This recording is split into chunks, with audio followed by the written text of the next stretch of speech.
Nos da mucho gusto llegar hasta todos sus hogares con este mensaje de la palabra poderosa de Dios, que los cielos y la tierra pasarán, pero su palabra permanecerá.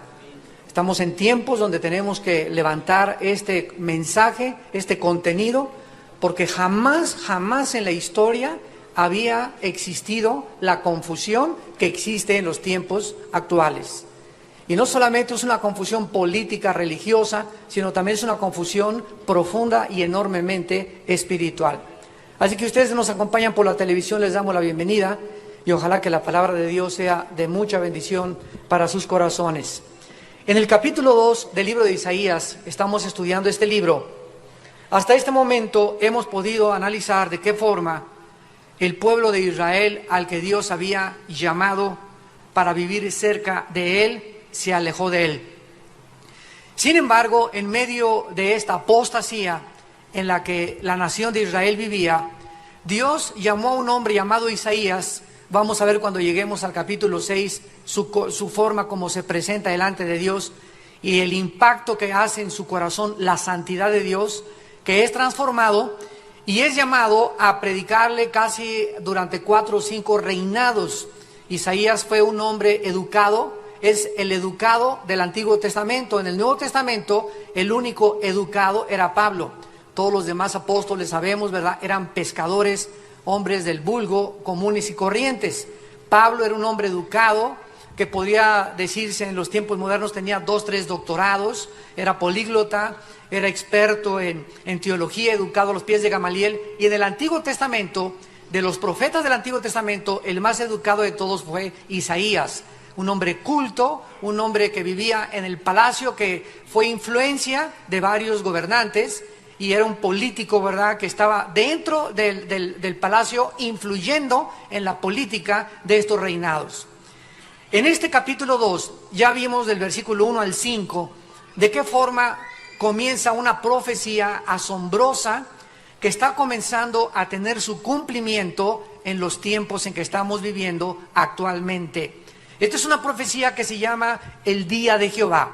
El día de Jehová es una frase que dentro del lenguaje escatológico se puede acuñar como la última etapa del planeta Tierra, donde la ira de Dios, así es, la ira de Dios, ese Dios que muchos dicen es peace and love y es amor y es bondad, esta ira de Dios forma parte también de su carácter. ¿Qué significa la ira de Dios? Su enojo contra el pecado. ¿Por qué se enoja contra el pecado Dios? Porque el pecado es la causa de tu destrucción, de tu miseria, de tu infelicidad, de todos los sufrimientos y de todas las lágrimas y de todos los crímenes, violencia, guerras, secuestros que existen en este universo. El pecado es la razón por la cual Él envió a Jesucristo a pagar en la cruz con su sangre preciosa. Entonces Dios odia el pecado para que nosotros entendamos que en su carácter el pecado es el enemigo más grande que nuestra vida puede tener. Dios ha permitido el pecado que fluya a través de todas estas generaciones desde Adán y Eva para demostrarnos al final de los tiempos las abundantes riquezas de su gracia para con nosotros en Cristo Jesús. Y para demostrarnos cuando sea el juicio final que Él permitió que el diablo se rebelara, que el pecado entrara al universo, porque de otra forma nos hubiera creado robots. Si Dios hubiera creado criaturas que no tuvieran la capacidad nunca de escoger entre el bien y entre el mal, criaturas que fueran agentes morales responsables de sus acciones, hubiera creado un universo de robots. Pero Dios en su infinita sabiduría quiso crear criaturas para que ellas deliberada y de una forma voluntaria escogieran servirle, amarle y pudieran decidir en la vida que Dios nos da entre el bien y entre el mal, entre un cielo o un infierno, entre la eternidad o la perdición eterna. Entonces, esta sabiduría de Dios nadie la puede discutir. Nadie puede decirle, si yo fuera Dios, mejor no hubiera creado nada. ¿Por qué? Porque tú no puedes tener un punto de referencia. La nada no se puede comparar con lo algo. Entonces tú no puedes saber si mejor no haber nacido hubiera sido mejor que haber nacido. Tú no puedes decir, si yo fuera Dios hubiera creado una criatura que nunca hubiera habido un diablo ni tampoco un pecado en el universo, porque entonces nunca hubiera podido caber la posibilidad en el universo cósmico de que las criaturas pudieran ser las que eligieran libremente amar a Dios o rebelarse en contra de Dios. Esta sabiduría de Dios, aunque sigue siendo discutida por la soberbia intelectual del ser humano, es, sin embargo, lo que le pertenece a su corazón y a sus pensamientos. En el versículo 6 al versículo 8, al 9, perdón, que va a ser nuestro tema en esta mañana, vamos a analizar los pecados principales por los cuales Dios va a traer su juicio contra el mundo antes de que Jesucristo regrese. Ciertamente, dice Isaías 2, versículo 6, tú has dejado tu pueblo, la casa de Jacob, porque están llenos de costumbres traídas del oriente y de agoreros como los filisteos, y pactan con hijos de extranjeros. Su tierra está llena de plata y oro, sus tesoros no tienen fin. También está su tierra llena de caballos y sus carros son innumerables. Además, su tierra está llena de ídolos y se han arrodillado ante la obra de sus manos y ante lo que fabricaron sus dedos. Y se ha inclinado el hombre y el varón se ha humillado, por tanto no los perdones. En esta sección de la Escritura se nos da la descripción de 4 pecados principales. 4 pecados principales que destacan en el corazón de Dios y que están como tejidos en uno con el otro para que nos demos cuenta que un pecado siempre da lugar a otro pecado en nuestra vida. Vamos a observar en primer lugar que Dios dice en este pasaje que va a abandonar a su pueblo en este tiempo. O sea, en los tiempos de la gran tribulación y en los tiempos en que venga la ira de Dios, la nación de Israel, como ya ahorita somos testigos, está atravesando, van a sufrir todavía muchísimo más de lo que sufrieron de manos de Hitler, de lo que están sufriendo de manos de Hezbolá o de lo que están sufriendo de manos de otros grupos terroristas como Irán, que han jurado exterminar a la nación de Israel. Entonces, ellos no se van a escapar de estos juicios de Dios. ¿Por qué? Porque aunque Dios no ha terminado con ellos y cuando Cristo venga, muchísimos judíos se van a convertir. Por ejemplo, ahorita, les doy un dato, ahorita en Israel hay más de 120 congregaciones mesiánicas, que es un cálculo como de 600,000 judíos que se han convertido a Yeshua HaMashiach, a Jesús el Mesías. Más de 120 congregaciones mesiánicas en Israel, o sea, judíos que han aceptado a Cristo ya existen en Israel. Pero todos aquellos todavía que lo han rechazado van a sufrir los juicios de Dios. Y lo mismo puede suceder contigo, porque ahora que somos nosotros el pueblo de Dios, tenemos nosotros que estar conscientes de algo. Cuando Dios nos abandona, es porque nosotros le abandonamos primero. Él dice, nunca te dejaré y nunca te desampararé. Cuando comenzamos a sentir, ya no me oye Dios, me siento solo, ya no contesta mis oraciones, ya no le encuentro sabor a la Biblia, ya no encuentro sabor en mi oración, ya no tengo una comunión con Dios diaria, es porque tú hace una semana, 2 semanas, tal vez por el muchacho que conociste o la muchacha que conociste, le comenzaste a dar prioridad a tu noviazgo, prioridad a tu negocio, prioridad a tu deporte, y sin que te dieras cuenta, comenzaste a alejarte de la comunión con Dios. Y esto tiene consecuencias, esto tiene repercusiones en nuestra vida, porque todo lo que sembramos lo tenemos que recoger. Entonces es inevitable que nosotros nos enfrentemos con esta realidad. En los últimos días de la historia humana, la gente en general, incluyendo aquellos que dicen pertenecer al pueblo de Dios, serán culpables de 4 o 5 pecados enunciados a continuación. Jesús lo dijo en Mateo 24, muchos escogidos serán engañados. Una de las cosas que más me impactó ahora que estuvimos en Nicaragua es la confusión tan grande que existe de los cristianos. Allá estaban anhelando que alguien les hablara de profecías. No sabían ni qué pasaba con Irán, ni qué pasa en el Medio Oriente, la situación futura de Europa, la posición profética de los Estados Unidos de Norteamérica en los últimos tiempos, la situación de Francia y Alemania, Inglaterra en los últimos tiempos, la posición de los países asiáticos, de los países africanos, y todo esto que pertenece a la profecía, que es un área que no se ha estudiado porque no la quieren estudiar. Ahora solamente son cosas, dicen, prácticas para los cristianos. Y ya se olvidó la profecía, que es lo más importante que tenemos que estudiar para que veamos la relevancia que existe ante los acontecimientos que nos rodean con la realidad histórica que existe en este libro. Porque el cumplimiento de lo que está pasando ahorita en Asia, en Europa, en América, es una evidencia tremenda de que este libro es la palabra de Dios. Las evidencias históricas y los acontecimientos actuales nos demuestran que la Biblia tiene la razón. Veamos en primer lugar en el versículo 6, el primer pecado, que es la brujería. La brujería. Ciertamente tú has dejado a tu pueblo, la casa de Jacob, porque están llenos de costumbres traídas del oriente y de agoreros. Esta frase, costumbres traídas, es la palabra hebrea anán, con A de Armando, anán, y significa astrología o adivinación. Astrología o adivinación. Y la palabra agorero es la palabra hebrea que significa hechicero o adivino. Vemos pues nosotros que comenzaron los judíos a practicar las costumbres traídas ¿de dónde? ¿Del occidente o del oriente? Del oriente. ¿Por qué? Porque fue en el oriente, en Babilonia, en lo que es actualmente la nación de Irak, desde que se levantó la primer torre o el Sigurat, la famosa Torre de Babel, los seres humanos comenzaron a tratar de alcanzar el cielo, y ahí nació la astrología, que es la creencia satánica de que los astros tienen influencia sobre mi vida.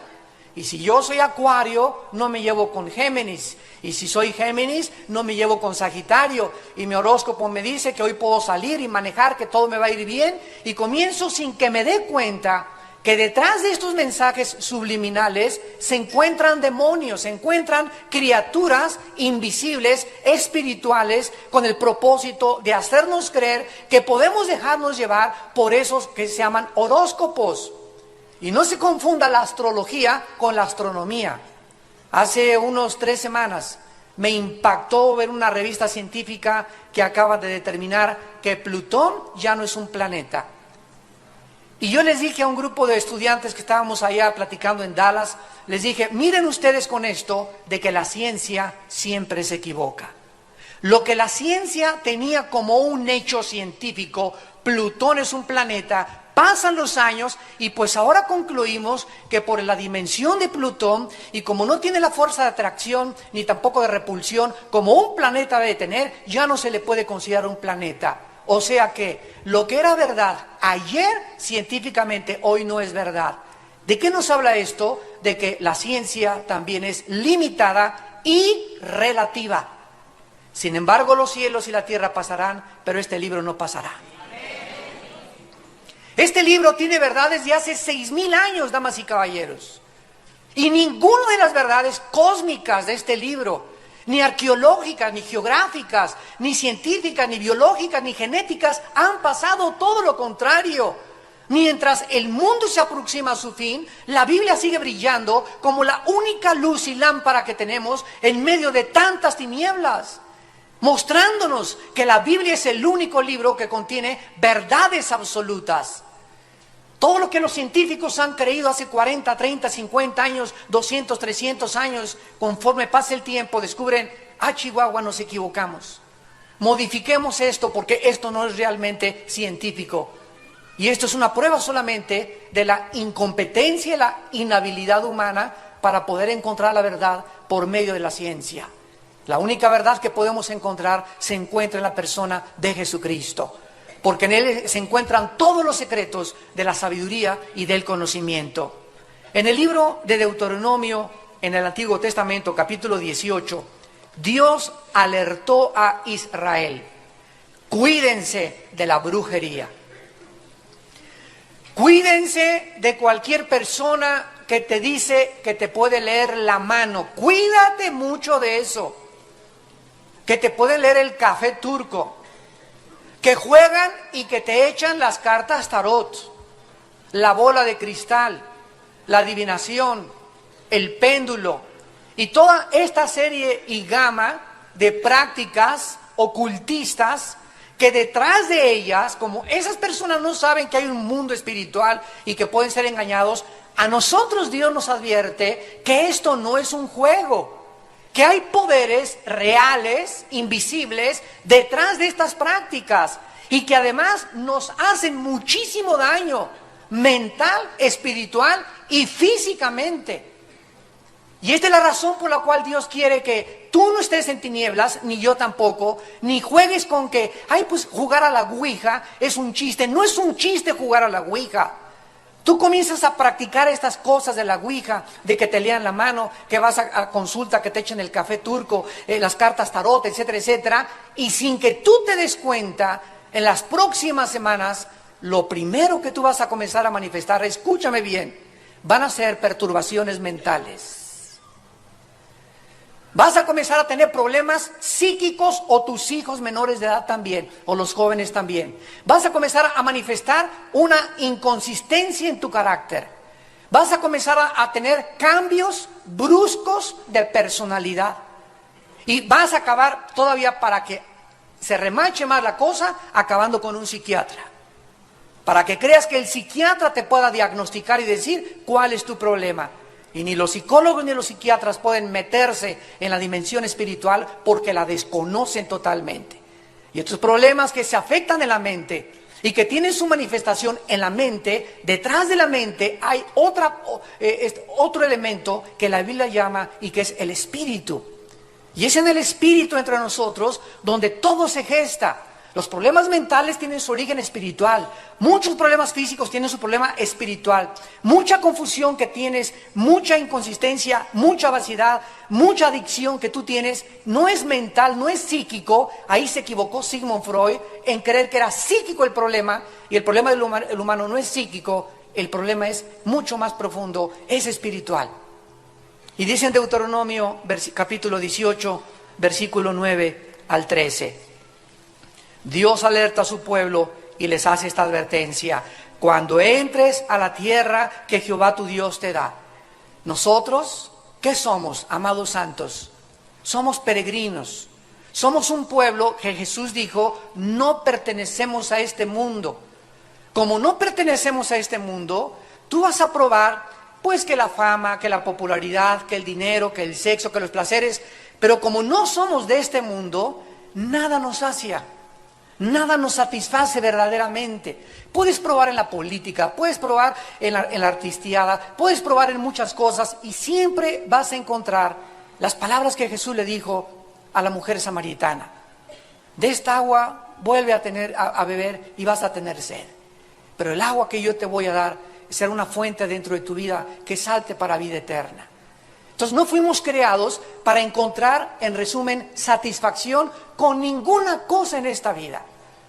Y al final siempre acabamos, no es verdad, ustedes que lo han experimentado, al final siempre lo experimentamos. No hay nada más que estar con Jesús y con Dios. Mi alma solo tiene paz y descanso cuando estoy cerca del Señor y descanso con Jesús. Y si no lo has experimentado, lo vas a experimentar cuando tengas mucho dinero, que es lo que tú crees que te va a dar la felicidad. O cuando tengas ese puesto, o cuando te casas con esa persona que creías que esa persona te iba a hacer la felicidad. Siempre vas a acabar diciendo: Señor, solo en ti, en tu presencia, hay plenitud de gozo.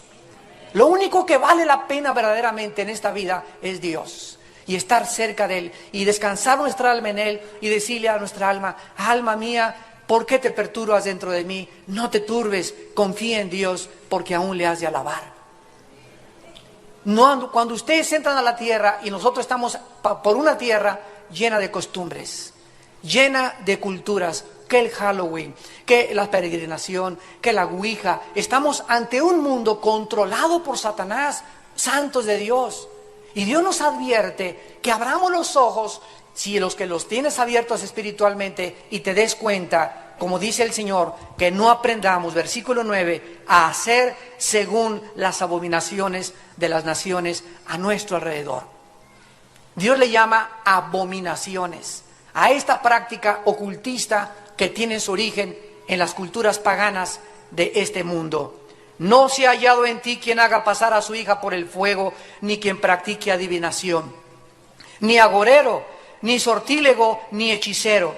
Agorero es astrólogo, hechicero es quesem, y sortílego es el que controla a otra persona por hechizos o encantamientos. Es la palabra nahash, nahash en el hebreo, la persona que quiere controlar a otros.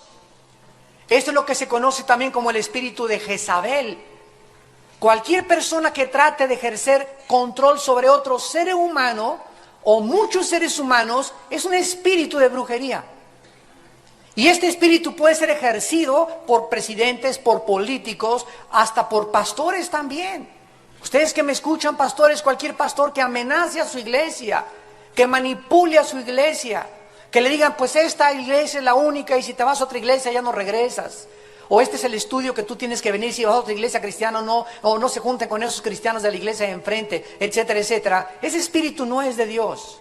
Las ovejas no son nuestras, las ovejas son del Espíritu Santo. Y nuestra labor es alertarlos a ustedes de los peligros de las sectas. Pero si es alguna iglesia cristiana, hermana, ¿verdad? Y todos bebemos de la misma agua, yo no tengo por qué prohibirle a un cristiano de mi iglesia, no voy a hacer ese desayuno o no voy a hacer esa campaña, porque ve y si te fue mal, pues para que aprendas. ¿Por qué? Porque así es como aprendemos. Oye, hermana, ¿puedo ir a Pachuca, a ver un hermano que está sanando? Ve y aprende a ver qué cosas sacas. Si hay bendición, qué bueno. Y si te das cuenta de muchas cosas que no son de Dios, qué bueno, pero así es como vas a aprender. Pero no podemos nosotros hacer prohibiciones. ¿Por qué? Porque en ese momento comenzamos a manipularlos y comenzamos a tratar de controlarlos a través de las amenazas. Y no se puede controlar a los seres humanos amenazándolos, porque esto no le agrada a Dios. Tenemos que seguir el ejemplo de Jesús. Dice la Biblia a continuación, y las personas que practiquen magia, versículo 11, ni quien consulte a los muertos. Estos son los espiritistas, esas reuniones que se juntan e invocan espíritus. Espíritu de Cuauhtémoc, ven para que nos hables y nos digas dónde está enterrado el tesoro de Moctezuma. O espíritu de fulano de tal, quiero que me digas si tú eres realmente espíritu de rocarreros, chocarreros, etcétera, etcétera. Todas estas voces que se oyen no son de almas que han regresado otra vez a la existencia. La Biblia dice que cuando un ser humano se muere, no hay más que dos lugares a donde se vaya: al cielo, a la presencia de Dios, o al centro de la tierra a esperar el juicio final en un lugar que se llama el infierno. Pero la Biblia dice que no hay un solo espíritu, ni de tu mamá, ni de tu suegra, ni de tu abuelita, ni de tu cuñado. Así que si alguien anoche se te aparece y te dice que era tu mamá, o con la cara de tu mamá, o con la cara de tu papá, no era tu papá, ni era tu mamá, eran espíritus demoníacos, que tienen la capacidad de poder transformar la energía y transformar la visión óptica de los seres humanos y hacer apariciones que nos parezcan ser, que no son más que ilusiones que ellos pueden crear en nuestra mente. El diablo tiene capacidades inimaginables que solo podemos comprobar en la palabra de Dios. Así que tenemos que tener cuidado con eso. Cuando bajes un día en la noche a la cocina y veas una persona que pasa por ahí con un vestido largo, etcétera, etcétera, no es un demonio, no es un muerto que estaba. En ese momento te ordeno que te vayas con todo y chivas de mi casa. Te sacarracas de aquí en el nombre de Jesús. A mí no me vienes a impresionar ni a hacerme creer que hay alguien aquí en la casa, ni en el baño, ni en la tina, ni en ningún lado. Yo sé quién eres, así háblales, yo sé quiénes son ustedes. Se van en el nombre de Jesús, porque esta casa está bajo la sangre del Cordero.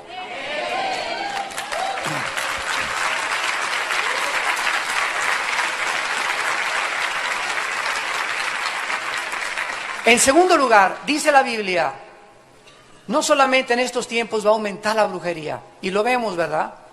Lo vemos como hay astrólogos por la televisión y Bueno, es increíble, increíble que la gente tenga la capacidad de creerles más fácilmente a estas personas que aquel que dio su vida por nosotros en una cruz y que nos dijo que Él era el camino, la verdad y la vida. Ninguno de esos farsantes, locos, neurasténicos, esquizofrénicos, que se dicen magos, astrólogos, etcétera, etcétera, ninguno de ellos jamás ha dicho: voy a pagar por tus pecados, ni voy a morir por ti. Son gente que engaña, son gente que lucra, son gente que se aprovecha de la ignorancia que hay en el ser humano para poder obtener intereses personales. En segundo lugar, dice Isaías, capítulo 2, versículo 6. Y pactan con hijos de extranjeros. El segundo pecado que encontramos aquí es que en los últimos tiempos los creyentes, los que se dicen cristianos, muchos que se dicen cristianos, van a comenzar a hacer alianzas con no creyentes. Va a aumentar las alianzas entre los matrimonios de cristianos con no cristianos. Los jóvenes van a comenzar a casarse con personas que no son cristianas bajo muchas excusas, como es que Paquito no es mejor cristiano que cualquiera de los cristianos que conozco en la iglesia. O sea, es una cosa, puede que sea verdad, pero Paquito, con todo lo bueno y la cara de San Crisóstomo que tiene, va camino al infierno, y en cuanto te cases con él, se va a quitar la máscara de San Agustín que te puso. Y vas a descubrir el cocodrilo que está detrás escondido, el lobo feroz que se encuentra detrás del disfraz de la Caperucita Roja. Las cosas no son como las ves. Dios no estima a nadie que sea sabio en sus propios ojos. Dios quiere que confiemos en Él, que entendamos que nos deleitemos en Él, y Él enderezará nuestras veredas. Él nos concederá las peticiones de nuestro corazón cuando nosotros le buscamos con todo el corazón. Él te librará del lazo destructor, del terror nocturno, de las personas que te quieren engañar, y te va a salvar de un matrimonio que va a ser un fracaso y un infierno en tu vida. No creas que porque tienen esa cara. Es más, si no encuentras esa persona en la iglesia, no te cases. 1000 veces mejor que llegues a los 30, 35 años soltero o soltero. 1000 veces mejor que haberte casado con la persona equivocada. 1000 veces mejor. Y que te digan: ya se te fue el tren, ya se te fue la ruta 100, ya te quedaste para vestir santos. Que te digan misa, que te digan lo que quieran, 1000 veces mejor. Espérate. Esperen en el Señor y sus promesas. Sean pacientes, jóvenes, con el Señor, para que Él los pueda bendecir. De otra manera te vas a adelantar y vas a fracasar en tu vida. Y estás bien chavo, estás bien chava. Espérense al tiempo de Dios. Asegúrense delante del Señor, antes de casarte, de que el matrimonio es para discípulos. Si la persona con la que tú estás comprometida, o la muchacha con la que tú estás comprometida, no estudian la Biblia, no se discipulan, no están siguiendo a Dios, no te cases hasta que ellos comiencen a dar fruto. Me prometió que después de casados, mentiras. Me prometió que después de casados me va a ir al Vaticano, peor todavía.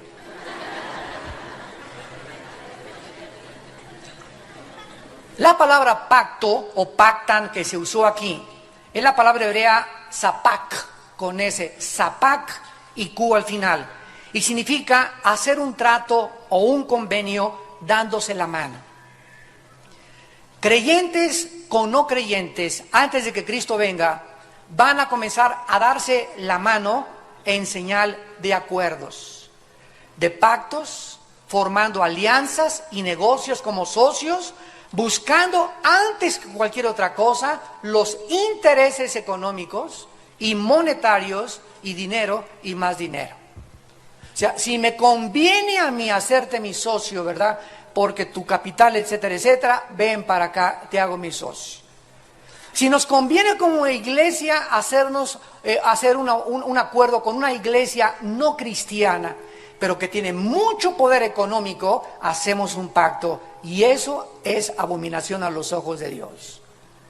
Religiosamente se llama ecumenismo, que es creer que si nos juntamos todas las religiones Podemos todas las religiones, como dijo Cristo, dice la bandera, como dijo Cristo, para que todos sean uno, como tú, Padre, y yo somos uno. Espérame tantito, la unidad entre el Padre, el Hijo y el Espíritu Santo es por medio de la verdad.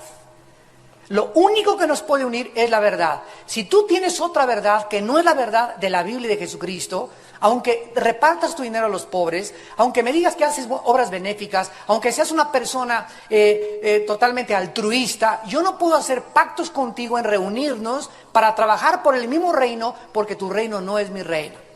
Te respeto y haz tu trabajo, pero no podemos trabajar juntos. ¿Caminarán dos juntos si no estuvieran de acuerdo? Dice la Biblia. ¿Cuál es la respuesta? No, ¿verdad? Entonces tenemos que tener mucho cuidado qué clases de alianzas hacemos con las personas. Hermano, tengo un negocio donde en mis acciones, el 50% de las acciones de mi negocio son mías. Otra persona tiene el 40% y hay un incrédulo que tiene el 3 o el 5%. No hay ningún problema. Pero nunca hagas un negocio donde la mitad de tus acciones, el 50% sea de ese negocio, una persona no creyente y tú el otro 50%. Porque en ese momento los dos se han unido en un pacto en el que Dios no va a bendecir.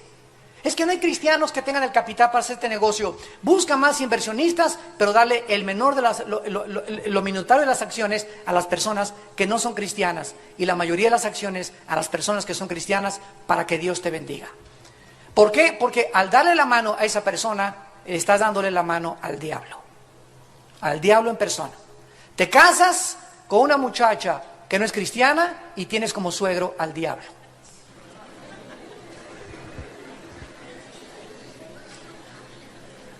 Dice en el Salmo 34:12, dura palabra es esta de oír, yo lo sé, pero es la palabra de Dios. Dice el Éxodo 34:12, ya desde que Dios le dio la ley a Moisés, Éxodo 34, versículo 12, guárdate de hacer alianza con los moradores de la tierra, donde has de entrar, para que no sean tropezadero en medio de ti. ¿Qué sucede cuando te casas con una persona que no es cristiana? ¿Qué va a hacer esa persona en tu vida? Un tropiezo. Te va a tropezar y vas a comenzar a faltar a la iglesia porque no es cristiano tu esposo o tu esposa.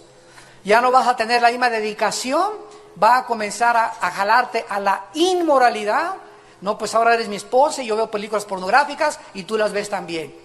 Va a comenzar a hacer tropiezo en tus negocios, va a hacer tropiezo en tu crecimiento espiritual y te casaste, te amolaste, ahora ya no te puedes divorciar.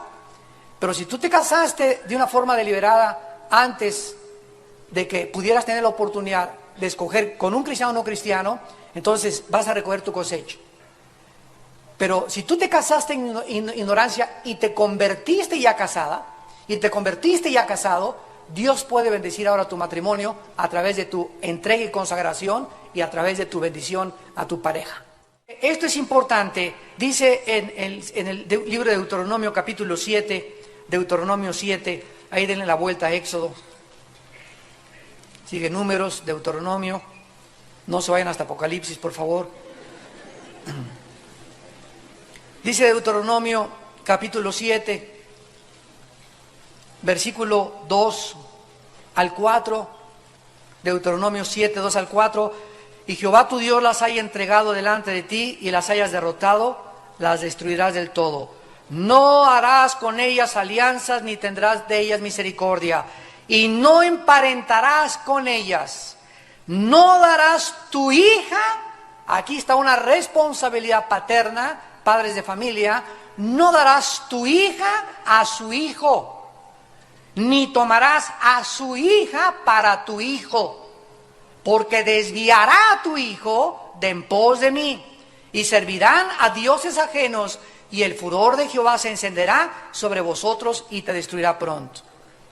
Un ejemplo, viene mi hijo, papá, me quiero casar con Chencha.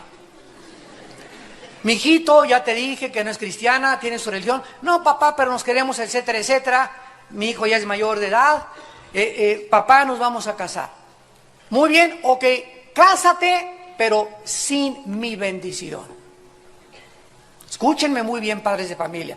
Yo no puedo forzar a mi hijo a que no se case porque ya es mayor de edad y ellos tienen que hacer decisiones de los cuales se acostumbren a tener consecuencias y para que se hagan responsables de que las consecuencias y las decisiones que tomamos algún día nos vamos a lamentar y muchas veces tienen que recapacitar en tierra ajena o en carne propia.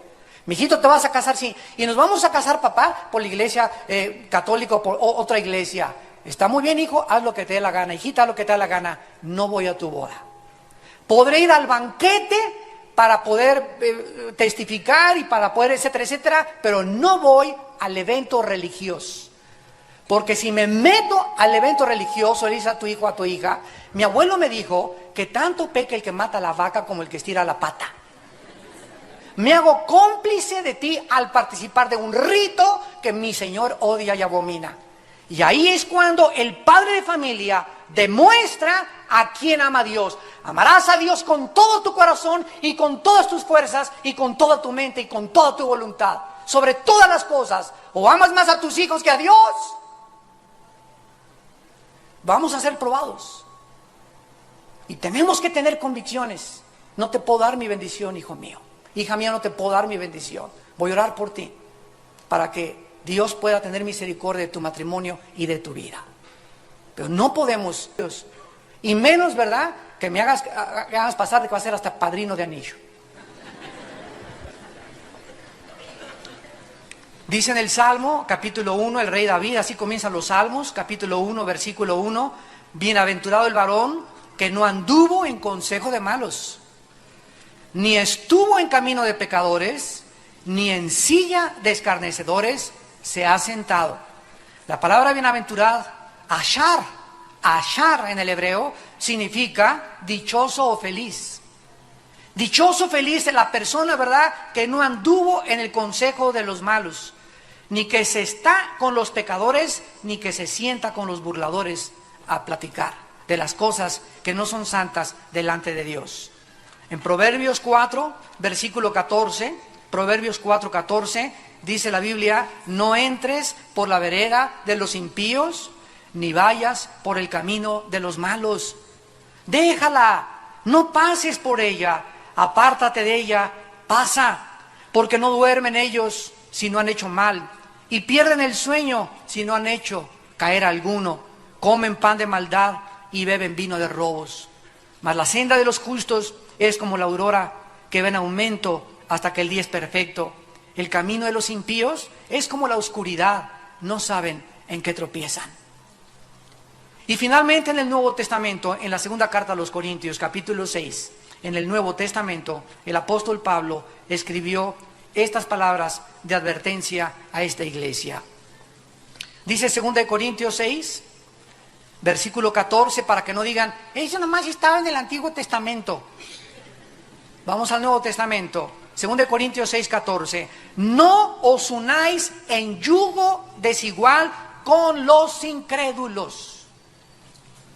Porque, ¿qué compañerismo tiene la justicia con la injusticia y la comunión de la luz con las tinieblas? ¿Qué comunión, qué compañerismo puede haber entre ustedes? ¿Cómo se pueden entender si somos dos mentes totalmente opuestas? Yo tengo al Señor, tengo a Jesucristo, quiero vivir en su reino y mi pareja tiene otros metas, tiene otros intereses, tiene otras ilusiones que son contrarias a todo lo que yo tengo en la vida. Él está jalando para allá y yo estoy jalando para acá. Y la parte importante es que se usa la palabra yugo. ¿Qué es un yugo? Viene del arado de los bueyes. A los bueyes, cuando aran el campo, les tienes que poner una como de madera aquí y al otro buey le ponen junto. ¿Por qué? Para que los dos vayan donde va uno, va el otro. Ese es el yugo. Y si uno jala para acá, lo jala al otro. Y si no, el otro, lo jala al otro. Y ese yugo es el que tú te pones cuando haces negocio, cuando haces alianza, cuando haces pacto, cuando te casas con una persona que no pertenece al reino de Dios. A donde Él vaya te va a llevar. Y si va al pozo, te vas a ir al pozo con Él. O donde ella vaya, te va a llevar. Es que yo voy a influir. No es verdad. Escuchen este fenómeno. El bien y el mal. El bien tiene un solo enemigo. Síganme con cuidado. El bien tiene un solo enemigo, que es el mal. Pero el mal tiene dos enemigos, que es el mal en sí mismo y el bien. ¿Me seguiste? ¿Capiche? En otras palabras, yo tengo la fuente del Señor, tengo el origen del Señor, tengo la naturaleza divina del Señor, tengo a Jesucristo, tengo al Espíritu Santo, tengo la palabra de Dios, y la otra persona no tiene nada. Ahora, en el momento, eso es lo que sucede en el mundo espiritual, el momento que una persona, aquí está la luz, el momento que una persona se sale de la luz y hace pacto con una persona, en ese momento hay un pecado. Al salirte de la luz y casarte con esa persona o hacer negocio con esa persona, en ese instante ya estás en rebelión. ¿No es verdad? Ya estás en rebelión y te sales de la luz. Y en cuanto entras a la dimensión otra vez de las tinieblas, de donde Dios nos sacó, pierdes tu poder y tu capacidad de convencer a la otra persona. Así que no es cierto que cuando te cases lo vas a convencer o ella te va a convencer a ti. No es cierto, no es cierto. Va a ser al revés. Por vivir en rebelión en contra de los mandamientos de Dios, la otra persona es la que te va a convencer.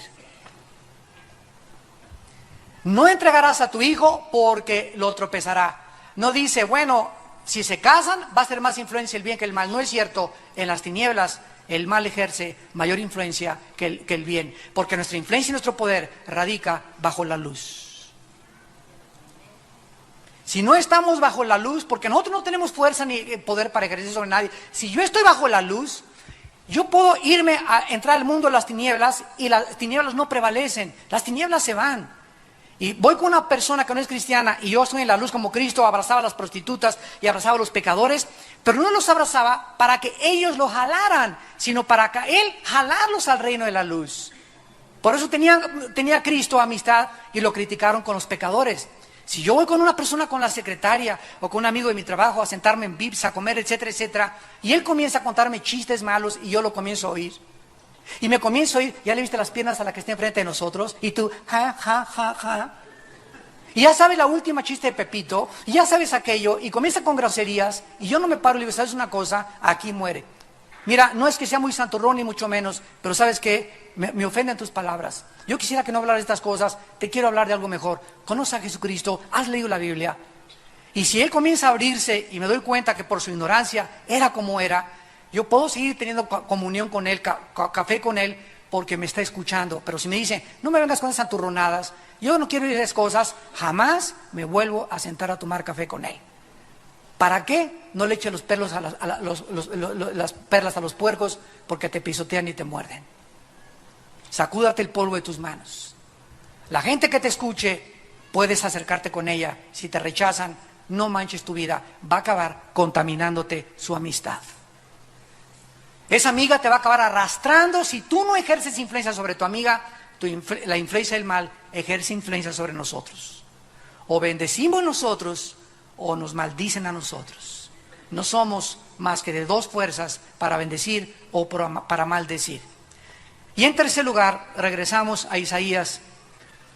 Dice el versículo 7 de Isaías 2, Isaías 2:7, su tierra está llena de plata y oro, sus tesoros no tienen fin. También está su tierra llena de caballos y sus carros son innumerables. El tercer pecado que Dios encontrará en este mundo antes de que Él venga es que la gente va a poner cada vez más y más confianza en el dinero y en la economía.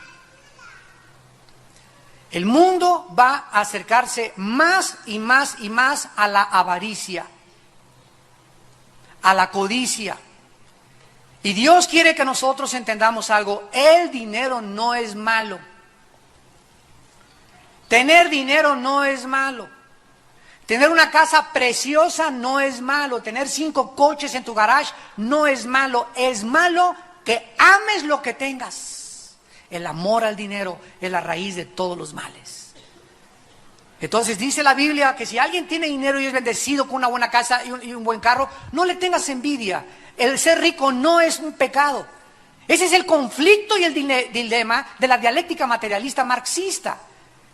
Yo estudié el marxismo y 3 años, 4 años estuve con los comunistas. Y ese fue el error más grande por la ignorancia del problema humano verdadero. Y los nuevos mesías y los nuevos candidatos y las nuevas personas que siguen postulándose en el mundo políticamente, siguen haciéndole creer al ser humano, vamos a quitar a los ricos y los vamos a bajar y vamos a subir a los pobres. Y esta no es la solución, no es cierto. El problema no es que haya más ricos y que haya más pobres. Dicen Proverbios, al rico y al pobre los creó Jehová y los dos se encuentran. ¿Por qué esta falacia de hacernos creer de que si el pobre sube y el rico baja, se va a solucionar el problema económico, la estabilidad emocional, por ignorar que el problema no es la pobreza, es el pecado? A un pobre dale un buen coche y dale una buena casa y se sigue emborrachando y se va a emborrachar todavía más. Dios no vino a repartir el dinero a los pobres para que fueran felices. Dios sanó a los ciegos para que pudieran trabajar y ver. Dios sanó a los paralíticos para que pudieran trabajar, porque el fruto del sudor de nuestra frente es lo que Dios quiere que nosotros desarrollemos. Que el trabajo sea el fruto. Si no hubiera pobres, si no hubiera campesinos, ¿quién siembra la tierra? Si no hay albañiles, ¿quién hace los edificios? Si no hay boleros, ¿quién le da grasa a los zapatos? Si no hay estas personas con puestos ínfimos que consideramos que son mucho menores que nosotros, ¿quién haría todo ese trabajo? Vayan a Estados Unidos, recamareras, empleados, pisqueros de algodón, restauranteros, meseros, todos son latinos. ¿Por qué? Porque ese pueblo, el anglosajón, ya no hace esos trabajos, lo hacemos nosotros. Y gracias a Dios que lo hacemos bien y con mucha dignidad. Pero si no hubiera ese tipo de personas, ¿quién la hace entonces? Imagínense que todos tuviéramos todo. Eso es una falacia. Eso es Alicia en el País de las Maravillas. Bájate de tu avión. Es una utopía totalmente económica que no existe más que en un mundo inimaginable donde el ser humano ha perdido la brújula y ha perdido totalmente la dirección y ha comenzado a tratar de creer que un hombre que suba al poder o ese hombre que suba al poder, ese nos va a sacar, ese va a sacar adelante, en él voy a confiar. Maldito el hombre que confía en el hombre. Damas y caballeros, ya no hay Mesías. El único Mesías vino hace 2000 años. Ya no hay ningún ser humano que saque al ser humano de la situación en la que se encuentra más que Jesucristo. Porque no hay otro nombre dado bajo el cielo a los hombres en quien podamos ser salvos, en quien podamos tener seguridad, en quien podamos tener esperanza, en quien podamos tener felicidad y gozo verdadero más que en la persona de Jesús. Y si tú crees que algún otro hombre o algún otro candidato de cualquier país, lo que él promete te va a llevar a un paraíso utópico o a Disneylandia o a Reino Aventura, no conoces la naturaleza humana. Dice en 1 Timoteo 6, versículos 10 al 12, teniendo sustento y abrigo, estemos contentos con eso. Porque los que quieren enriquecerse, ve la diferencia, los que quieren enriquecerse, o sea, si Dios me quiere dar dinero, porque a Dios le da la gana dártelo, porque eres una persona que no eres avara y ya lo demostraste. Antes de que ganaras ahorita 100,000 pesos mensuales, ganaste hace 5 años 10,000 pesos mensuales. Y cuando tú ganaste 10,000 pesos mensuales, tú eras fiel con tus diezmos. Y sin que te dieras cuenta, a los 4 o 5 meses, Dios te dio un poquito más y subiste a 20,000 pesos mensuales y no te enorgulleciste, le seguiste dando a Dios. Y cuando Dios te dio los 20,000 pesos, seguiste con tu fidelidad y te subió a 50,000 pesos tus negocios y tus entradas. Y tú le seguiste dando a Dios ahora el 15%. ¿Qué hace Dios con estas personas? Dios las está buscando. He hallado un instrumento, he hallado un canal al que el dinero no le hace daño. Le voy a dar 500,000 pesos mensuales. ¿Para qué? Para que Él siga bendiciendo a mi reino, para que Él siga siendo un canal de bendición a mi proyecto del plan eterno por los siglos. Pero cuando eres avaro, cuando retienes, cuando no tienes y lo que tienes aún lo pierdes, porque o se lo damos a Dios, eso sí, nunca nos quedamos con ello, o se lo damos a Dios o el diablo te lo quita. Pero ese dinero, ese diezmo, no se queda contigo. Un accidente, un problema en el hospital, algo puede pasar donde vas a ese dinero a tener que gastarlo extra, porque no te quedas con un quinto, porque no es tuyo ni mío, es del Dios del cielo. Entonces Dios no es un deudor de nadie. Dios ama y nos quiere dar más de lo que nos imaginamos. Pero la avaricia en tu corazón, el acumular, el guardar más, y voy a guardar más porque a lo mejor el mes que entra ya no hay, o a lo mejor si este candidato entra, se va a fiscalizar la propiedad y se va a privatizar esto, y mejor si el dólar cae o si el petróleo sube y comienzas a guardar más y a meterle bajo el colchón o a tu cuenta, etcétera, etcétera. Dice que para tener una muralla imaginaria de seguridad, torre fuerte es el dinero para las personas que creen que ahí está su seguridad. Y comienzas sin que te des cuenta a alejarte de Dios y a creer que es el dinero tu seguridad y abandonas a Dios. Él es Yahweh Jireh, nuestro proveedor. Dice en Miqueas, capítulo 3, versículo 11, que este fenómeno de la avaricia no solamente se desencadenará en las gentes normales, sino también en el área religiosa. Dice Miqueas 3, versículo 11, sus jefes, o sea, los gobernantes, juzgan por cohecho. Sus sacerdotes enseñan por precio. Y sus profetas adivinan por dinero. Me contaba mi hermano que hace poco en Cuernavaca llegó un hombre y tuvo ahí una campaña y pusieron un barril así grandísimo, y al acabar el mensaje se bajó del púlpito y le dijo a la gente: hagan una cola y pasen por aquí, y todo el que le eche aquí al frasco le profetizo.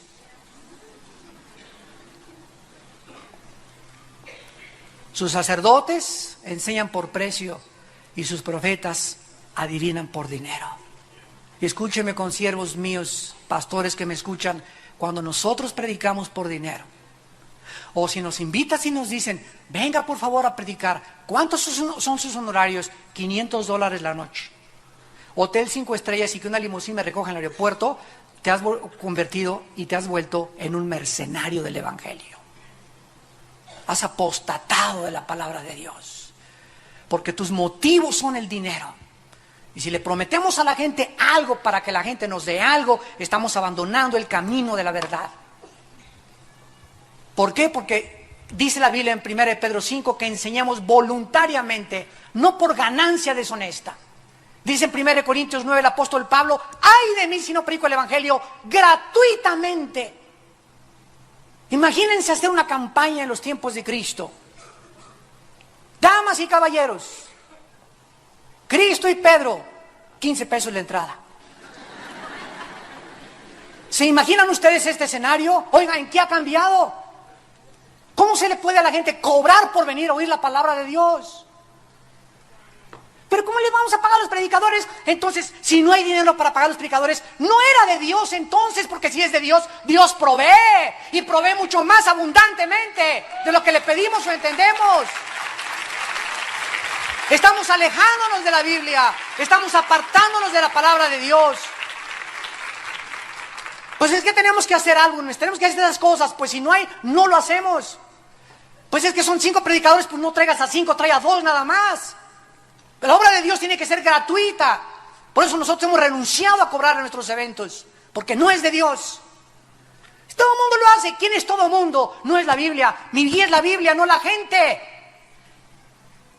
Y ahí es cuando comenzamos a perder el rumbo, cuando comenzamos a seguir a la gente y no a la palabra de Dios. Tenemos que regresar y tener una reforma profunda en la palabra de Dios. Y es lo que se necesita, una reforma para que Dios perdone nuestra tierra, para que Dios sane nuestra tierra, para que nos humillemos y podamos reconocer que somos dependientes de un Dios que quiere que dependamos de Él. Cuando David llegó un momento, hizo un censo, le dijo Dios: David, no hagas el censo de tu pueblo. Y David lo hizo. ¿Por qué no quería Dios que hiciera ese censo del pueblo?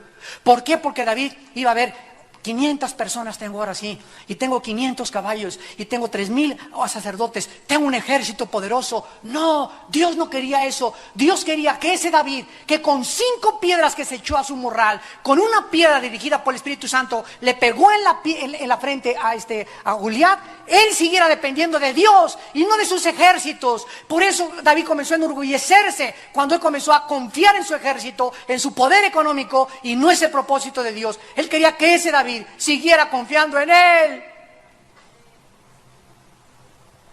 Y es lo que a Dios anhela de nosotros, que no nos apartemos de Él. Él es nuestro proveedor, nuestra fortaleza, nuestro sanador. Él es el todo, el Shaddai, el todopoderoso. y la presión del mundo poco a poco nos puede ir desviándonos del camino de la verdad. Oremos. Padre, te damos gracias por tu palabra inmutable y eterna. Gracias, Señor, porque no somos dioses para nosotros regirnos y ser autónomos y creer que podemos poner las reglas del bien y del mal. Gracias porque nos creaste con la capacidad de elegir y de escoger someternos voluntariamente a tus mandamientos. Somos agentes morales libres y responsables de cada decisión que tomemos. Señor, gracias porque por esto has establecido un día del juicio. Por cuanto Dios ha dado fe, levantando a su Hijo de entre los muertos, que algún día Él vendrá a juzgar a los vivos y a los muertos. Jesús vendrá ya no como el Cordero de Dios, sino como el león de la tribu de Judá, como el Jehová guerrero del Antiguo Testamento, a vengarse de sus enemigos, de todos los enemigos de la cruz y de los que quisieron regir sus vidas y vivir sus vidas por sí mismos, por sí mismas, y no someterse al señorío de Jesucristo. Pero te damos gracias, Señor, porque eres grande en la misericordia y en el perdón y en la gracia. Y al mismo tiempo que nos das este mensaje, como se lo diste a Israel, nos dices: vuélvanse a mí. Te estoy esperando. Te he hablado a tu corazón varias veces y estás endureciéndote. Y estás comenzando a creer que te va a ir bien en la vida sin tomarme en cuenta a mí. Quiero que sepas, dice el Señor, que separado de mí nada podrás hacer. En esta mañana Dios los invita a muchos de ustedes a través de la Biblia a que vengan a la cruz de Cristo. No a que vengas a una religión X, sino que vengas a los pies de un hombre resucitado de entre los muertos llamado Jesucristo.